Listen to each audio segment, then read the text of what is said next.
You searched how to buy shares of All for One Group SE, so we'll show the steps for A1OS.de. All for One Group SE is a German IT and SAP consulting firm listed on Xetra under the ticker A1OS.de. This is an educational walkthrough and not financial advice. To buy shares, you need a broker. This example uses eToro to illustrate the process. After registering, you must verify your account, typically by uploading an identity document, and you will need to add funds before placing an order.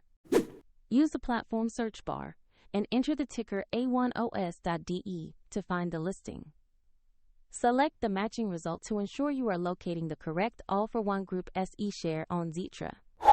On the asset page, review basic company information and the price chart to confirm this is the correct stock. Check exchange and ticker details to be sure you are on the right All for One listing. To invest, click the Buy or Trade button. Enter the amount you want to invest, then review order details before confirming.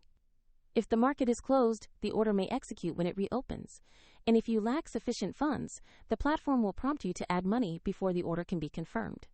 After the trade is placed, your position will appear in your portfolio. For convenience, the example link to eToro is in the description below.